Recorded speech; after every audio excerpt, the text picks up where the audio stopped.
what's going on, everybody? This is the ToyBoyz podcast. I'm here with Avery, Chris, myself, Chad, Eric, and Jared. And this is episode 2 of the ToyBoyz podcast. Gentlemen, ToyBoyz, assemble. So what's up? What's up first? And what are we talking about today? So first, I think one of the biggest things in toy news, gentlemen, is Funko dumps $30 million worth of Pops into a landfill. What do you think about that? First of all, is this true? I'm not crying about it. Why they do it? Yeah, no, this is 100% true, Avery. Yeah, it's 100% true. This is a thing. It actually already happens as of the recording of this podcast. Oh, yeah, I got a couple. I actually picked up one at MegaCon a couple weeks ago. It's Spock, and he's sitting in the captain's chair. And it was only $12. That's why I got it. $12 Funko Pop Spock in the captain's chair, doing the little live long and prosper. I thought that was pretty cool. What do you have, Avery? Well, actually, here in Kuwait, I actually got a Superman Red when he had the electric suit. I got one of those. I got my friend got me a Superman one, and then I got some black action figures. I can't remember what they are right now. I know I got a Green Lantern, and I got I got a Green Lantern. I got a Black Lightning. I got a Hawkman from the movie, and then I have Who Remains from Loki. And then, like, my friend one time for my birthday last year or the year before got me, like, the Transformer wave that came out. So I got, like, Optimus Prime, Soundwave, Bumblebee, Megatron, and Starscream. So I have a few, but I'm not serious. So I have a question. Did Funko say why they dumped all those access Funkos away like that? The Pops away? Yeah. So, Chris, did you read the article? Do you remember better than I do what all that was about? Yeah, they had too much overstock that was taking space in like their storage or their buildings or whatever, and they came to the realization that just dumping them would be cheaper than them having them in a storage taking up space, which makes a lot of sense if you have a lot of inventory that's just, sitting there. And I think a lot of us are like, well, seems like such a waste. That's $30 million worth of Funko Pops.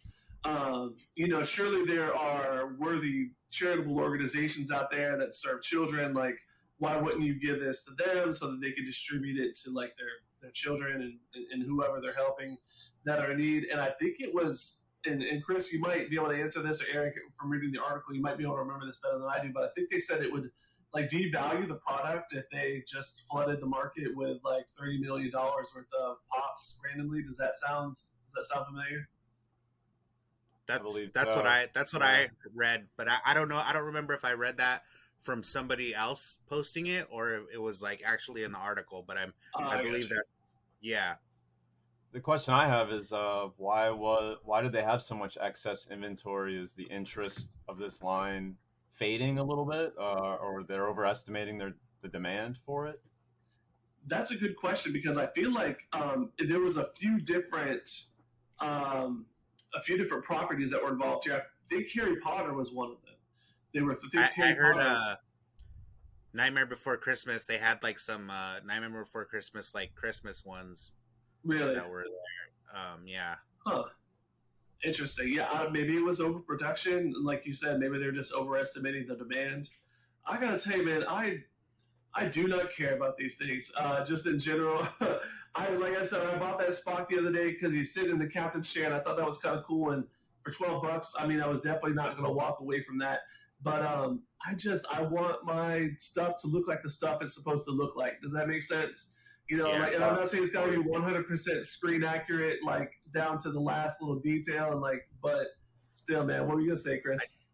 I just bought some last week for the new Guardians of the Galaxy movie. Yeah, I went to Box Lunch to get like a Guardians jersey, and then the guy was like, "Oh, we just got the Pops in," and I was like, "Oh wow!" And they made one of like Cosmo the space dog. Oh, so I was like, oh man, okay, I need to get that. And then I saw Adam Warlock and the new Star-Lord in his new outfit and everything. So I was like, oh, okay, I guess I'm getting all these. But I also got one recently too from Big Bad Toy Store because they always have like these clearance sales. Yeah. They had one that was from that what's that what's that show where is it Black Mirror? On Netflix, you're talking about? Yeah, is that the name of it? Yeah. You know, like the Star Trek episode that they did. Oh yes, yeah. They made some pops from that episode. So, oh really? Yeah. So I bought the one of the girl because that was the only one they had. But yeah, one thing I think you've said this to me before, Chris. I think the good thing about Funko Pops, and again, I'm not a big fan of them, but like the fact that they do have so many licenses really is impressive. And a lot of it is like, nobody else is going to make those Black Mirror figures probably, right? So like, if you get it from Funko, that might be your only option. Eric, I'm sorry, were you going to say something, man? I was basically going to say the same thing. Like if it's a very niche property, Hasbro's not going to make a line, McFarlane's not going to make a line, but a couple of pops, that's easy to pump out there. And there's just like incredibly niche things I've seen in the store where I'm like, I would love that as like, an action figure, but it's never going to happen. Like a real, It's your only chance. Some of those niche ones too, because they don't really, I don't know if they don't make as many, or because the fans actually like, want to have those for themselves. They become like pretty valuable later, and like it's like, I mean, even if they're not like extremely valuable, they're like, some of them go for like $80, and you're just like, oh well, I'm not gonna pay $80 for a pop, actually. Yeah, man. So my homegirl Sherry, she collects pops, and she was trying to declutter her house. So she had this Red Skull pop. She got like $500-$600 for it. Some she only paid like $12 for it. She got like $500-$600 for it. Cool. I just like the idea of your friend walking into the mechanic shop with like 3 pops. Like, here you go, this should cover it. Keep the change. Dude, that happened to me too. I got some at like a comic at like San Diego Comic-Con. Yeah. And I had stored them in my sister's garage, and I kind of forgot about them. And then like, I don't know, like 4 years later, I was like, oh, I forgot these were here. And I put them up, and for like 3 pops sold for like $700. Really? Yeah. It was, Were they exclusives? Comic-Con exclusives? Is that what they were? Yeah, they were Comic-Con exclusives. I know one was like a White Ranger that I think it glowed in the dark. One was like Rick Grimes that was like bloody. And I forget what the third one was, but I was just and they were, some of them were kind of like a little like damaged and a little bit because they were just stored in the garage. And I just put it in the listing. I'm like, hey, they have a little bit of wear on them, and the guy was happy to pay that money.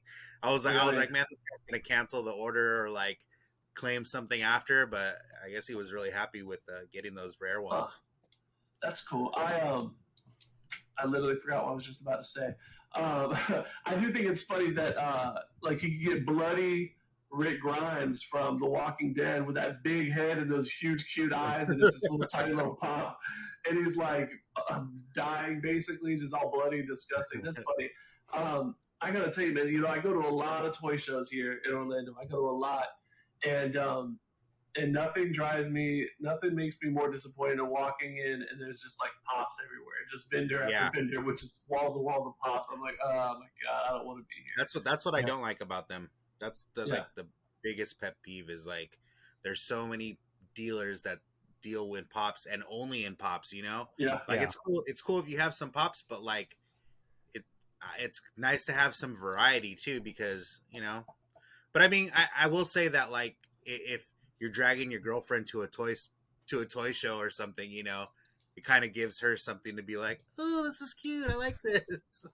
Yeah, so I guess you and I could both speak firsthand about that specifically, because I've gone through the same thing. Like she, anytime we go and she sees like these Disney pops, for example, like in any Disney pops, she'll just instantly want to go look at them. Disney pops and Disney like pens and stuff like that, pen trading or whatever at toy shows. So that's kind of like the trade off is that like if she goes with me, then there's always those cute little pops there that she can check out. So, I mean, there is no denying, like, the popularity. I mean, they're out there. There's vendors selling them, and people are buying them. And I mean, I'm not one of them. I have that Spock one that I have, and I had to have a random. This was years ago. I got in the subscription box. It's a Wolverine on his motorcycle, and that one was pretty cool. I like the. I think I like the added like the whole vehicle, like Spock in a chair, like Wolverine on a motorcycle. I think that kind of adds another dimension to it that I do really appreciate.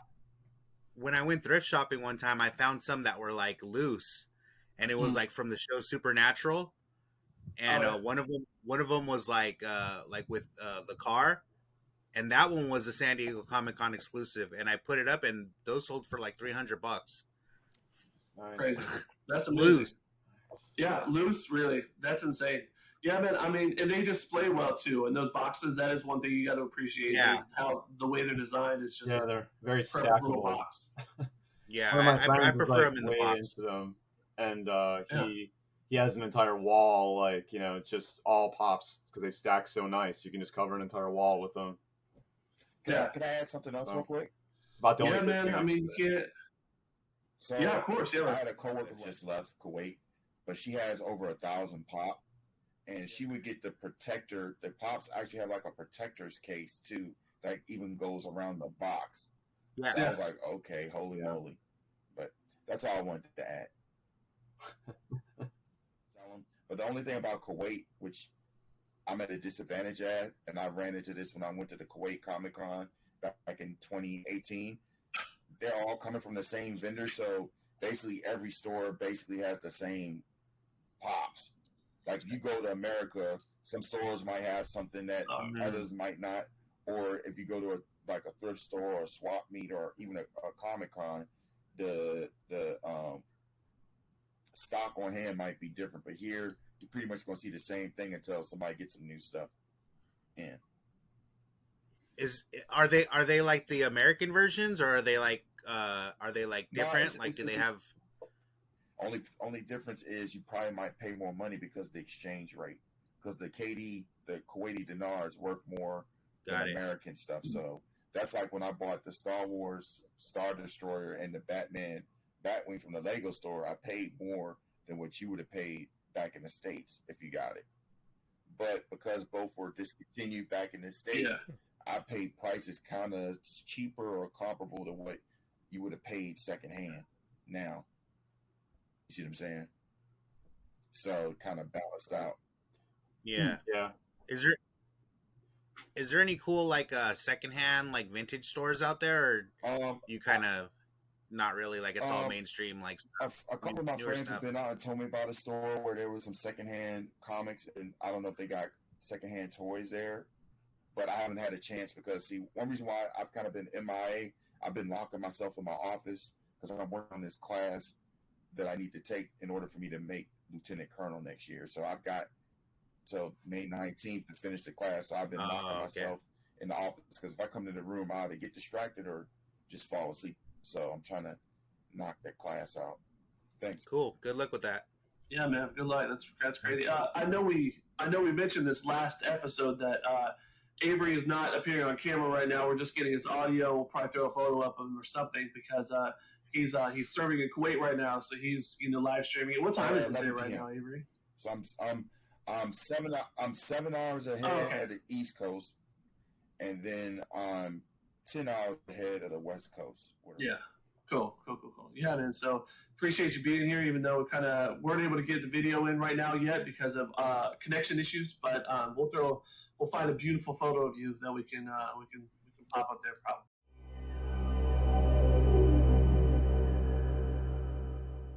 So speaking of kind of those pops and how impressive they are, like how great they look with that plastic, the window put up a display.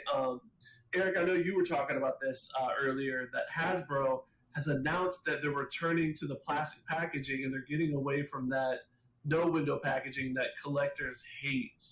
How do you feel about that, man? How's that? What are your thoughts on it?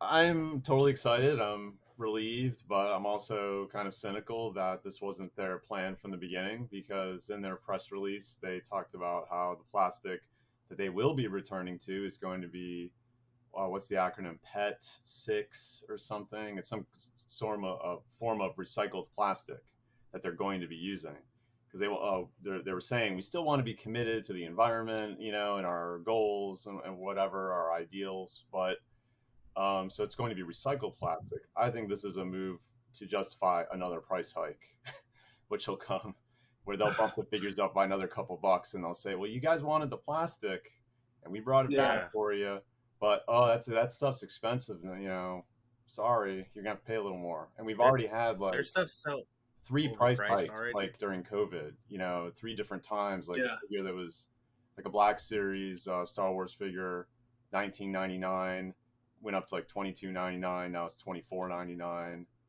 So I can see it going to like $26.99 because of this. We'll see what happens. So the whole thing could have just been like, we know this is going to piss people off, but we're going to do it anyway, and then we'll bring it back and we'll charge them more. Because, sorry, I'm kind of a cynical guy sometimes when it comes to these big corporations. Hey, Eric, that's the double cross, right? Like, just that's terrible. Yeah. What do you going to say, Avery? I'm just asking Eric or to the group. So having it in plastic is going to cost more than the cardboard, but I thought cardboard went up because of COVID. With the supply chain management issues. Well, everything's going up. I mean, from what I'm hearing, almost any contractor I talk to, any work I need done on my house, any service I'm having performed, fertilizer for my lawn, I mean, I'm told everything's more expensive. I mean, it's like a domino effect throughout everything.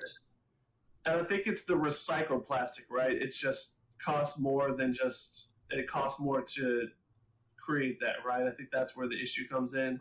It's not that they're just using plastic; it's the recycled plastic, which is it is better for the environment, and that's great and that's fantastic. But yeah, it might put a higher cost on them, which gets passed on to us as the consumers. I think, Eric, you have an example of one, right? Don't you have one right there? Yeah, I mean, well, I've even got this one. So Indiana Jones line started coming out. So it's just a picture, of the toy, which I think that's really silly. If you're going to have no window, why not have some beautiful artwork or something, or, something from the official like this, on the side looks nice. Some cool art. But, when we were kids, like if you bought a G.I. Joe vehicle, the whole front of the box was artwork, a really cool picture of Sky Striker or whatever. And then you turned it around on the back, and then there was the picture of the toy that was inside. And then in more recent years, all the toys are vehicles are pre-assembled. So they had the giant window on the front so you could see the toy like already built. But so I thought that was just kind of like really silly. Like, oh, it's a picture of a toy on the front. Like, and then also it's kind of funny because it's like you're holding this cardboard box and you're like, hey guys, if you use your imagination, you could think about the toy that's inside of this. You know what I mean? It's so bizarre that, I don't know. I appreciate the fact that they were doing it for the environment. Yeah, but like here's the plastic window that they'll go back to. Yeah. Somebody make sure somebody hasn't swapped the figure out, because I've heard stories about that. Especially like Amazon and stuff. Like you'd very carefully open it back up, put a different figure inside, tape it back up, return it. And then Amazon, if it wasn't sent back as defective, Amazon would resell it to somebody else, and then they got screwed. So it sounds like you've done this a lot, Eric. I've heard about it. Yeah. That's like some ideas. Yeah, it's kind of how desperate you are. Yeah, I was about to say the same thing. Like the paint applications, or someone could switch the figure out. It's like there's too much risk in there, I mean, I'd be fine. If it's toys marketed for little kids, where they're just gonna rip that box open, toss it aside, who cares about that? I mean, that's fine. But this is a collectible, adult market you're aiming towards. People want to see the figure they're buying. Yeah, I know I've done this. I know maybe a lot of you guys too. Is when there's multiples of a figure, you'll pull all 3 or 4 of them down and try to see which one has the best paint app, Yeah. Oh, yeah. Definitely. Especially if it's something you're going to be paying, $20, $25 for a piece of plastic. You want the best version of that. I think they're doing that with Marvel Legends, right? Hasbro's doing that with Marvel Legends. They're doing that with the new D&D figures, and it just looks strange to me. So it's nice that it'll be like plastic again. You'll be able to see inside of it. I don't know if I bought any of them yet. I have. I actually have the Marvel Legends, the Blob figure. Now that I think about it. Yeah, that's a cool figure. Yeah, I got that from Big Bad Toy Store a while ago, and that was kind of my first time of like, oh, okay, this is a cardboard box. So it'll be kind of nice to them to kind of get back to that plastic window. So speaking of kind of like that display and these plastic windows and stuff, so. For Eric, are you like a mitten box guy, or I know you've got a lot of stuff open back there, but some of these newer things you buy, do you typically keep them in box, or what do you do, man?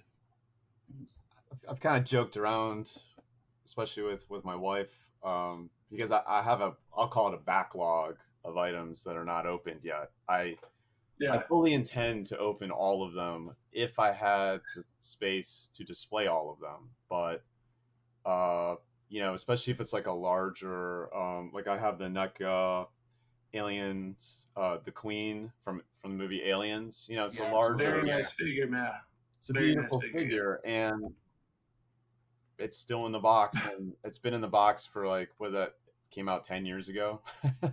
I mean, really, but it's not on display in the box. It's just in a pile, in the corner, because there's no shelf right now where it can go on. I mean, it would. Yeah. I'd have to take 10 or 20 figures off another shelf to put that Queen on. Big. So yeah, it's not by choice. It's just there's too much product. It comes out too fast, too often, and I think I talked about last time. I do Star Wars, G.I. Joe, Transformers. That alone. There's just so many. There's a wave every 2 or 3 months. So. And there's the FOMO. It's like, well, if I don't buy it now, it's gonna be twice the price on eBay later. So even though I can't display it, I can't really enjoy it. I feel like I just got to get it now, and it goes on the pile. And maybe one day, either I win the lottery, or I don't know, my kid moves out of the house and I can use her bedroom for another toy room.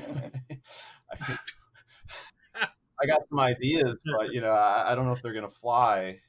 With the misses. So it's just kind of biding my time before like this pile that's over here can be dug into one day. No, I totally get it, man. I refrained. It took a lot of effort to refrain from getting into that NECA Aliens line because I've always been a big Aliens fan. So I just kept the Kenner stuff, the classic Kenner 1990s stuff that they released, mostly Wave 1. I think maybe I have a couple of like the Snake Alien or whatever from Wave 2. But yeah, I couldn't do it, man. It's between the money and just the space. And I know that Queen's a good looking figure, man. I know it looks good. Yeah. What about you, Jared? Do you keep your stuff? I mean, what do you do with it, man? Yeah, I usually just keep it in the box. I mean, I don't have that much room to display things, so the things I do display, they're out. But I mean, it's still in the box. That way, I can rotate things out if I want, or store them more easily. Very cool, very nice. Chris, obviously you got a lot of stuff. Yeah, open behind you. I just started recently, like actually yesterday and last week, kind of rotating stuff out. Like I've been looking at stuff that I'm just like, okay, like this is just taking up space. Like I like it, but I have a lot of other stuff that's like in boxes still that I like even more, and I haven't displayed. So like I took a couple figures out, took some out of the box and put them in here. I want to get rid of this whole bottom display I have down here, with the bottom shelf, and put some stuff in because I have something really big coming, hopefully like next week or the week after. So and then also like my 1/6 figures are getting like super cluttered up there, so I want to move some of those down to the bottom. But yeah, I also have like the Aliens Queen. I have the Power Loader, but they're just like sitting in my storage. I have this too, this American Werewolf. Yeah, I've got that too. For a long time. I got that too. I don't have the space to put it right now, so it's just sitting in the box. You know. The box does look really cool for that one, though. So that one is a nice one to kind of display. But the figure looks even better. True. But it does have that really cool art, you know, like that you were talking about, like, which is awesome that they did for this, specifically for this, you know, figure. It'd be cool to take the figure out and display it like in front of the box.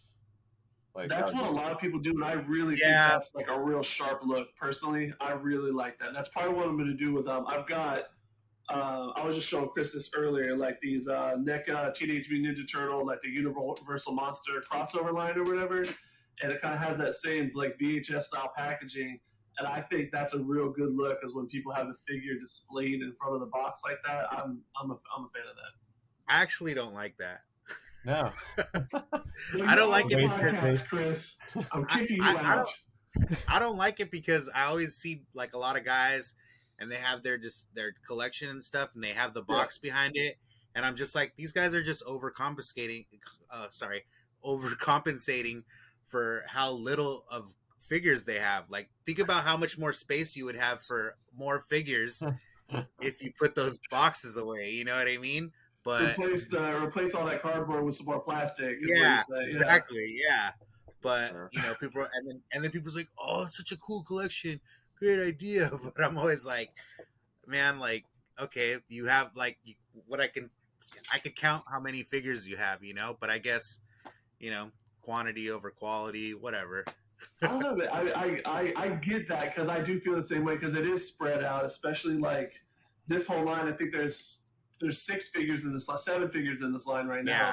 So like, there's only so much space, box figure, or whatever. But like, I think if you have the space, like, to kind of properly display that, I think it's a good look. Like, I've got the NECA Alf figure, right? The NECA ET figures. So they come in this same kind of style packaging, right? And I think that's kind of like a nice look to have Alf in front of his like Alf box, or like the Back to the Future. I have a lot of those Back to the Future NECA items. Displaying those figures in front of the boxes too, I think is a good look personally. But again, it's all about having the space for it. I like the cluttered look though too. Yeah, no, I definitely like there's like a Where's Waldo. It's like a Where's Waldo kind of like, oh, you got this guy here and he's hiding back there, you know. Very true, man. You're right about that. So, what about you, Avery? I think do you do both? I feel like every time we're talking about something, like Erica's like, I've got the Queen Alien. You're like, I've got 2 of those. Or like, oh, hey, what's up with the Spider Gremlin? You're like, I've got 2 of those. So do you buy one, or you like a buy one to keep one in the box and put one on the shelf? Or you both? Or like, what do you do? It depends. Like the Queen, I was like, I want to have one, and then maybe to keep one in the box, maybe in case if I run into a snag and need to make some quick money. You know what I'm saying? Or so I sometimes for certain things buy 2. Yeah. I don't always do it. It's not like I always do it thing, but if it's something I feel like it's a big thing, I don't know why I just get 2. So like I got 2 Queens, I got 2 Ed 209s, the original Ed 209s from RoboCop, because they re-brought it out I think like last year. Nice. I got 2 Spider Gremlins. That's cool. The original Spider Gremlin. And see, when you first would buy stuff from ToyBoyz, I used to buy stuff from ToyBoyz before I found out about Big Bad Toy Store. They would give you like a 5% discount on certain stuff sometimes. I don't know if they still do or don't. So, let's see. I got a double of the DC collectibles Batman animated series Batmobile. I got 2 of those. So, and the thing is, like, it's nice to have a backup, I guess, if like one breaks or something, right? Like that's the other fear too. Like again, like, you know, if I wait until and then I have to try to find one on eBay years later, it's going to be like 4 times as expensive. So just grab one as backup. And I mean, one thing Avery said is right. It's almost you might not. It might not sound like a wise investment, but a lot of those things he just named off, like if you buy them at retail and they're worth 3-4 times as much now, like if you get into a bind and you can sell, like Chris was saying, you could sell some random pop figure for $300 or $600, or like Avery's friend, if you could sell a pop figure for $600, you know, down the line and get your car fixed. I mean, there is some kind of, you know, there is really like an investment there. There's an appreciation, right, that happens with some of these figures. And obviously it's not all of them. Some of them, I mean, I mean, there's $30 million worth of Pops in a landfill right now. So, like, obviously, it's not everything. They are the modern day equivalent of Beanie Babies. Oh, Pops. Oh, Pop. Oh, man. That's important. Make sure you throw that in there. That is a modern day Beanie Babies. That's true.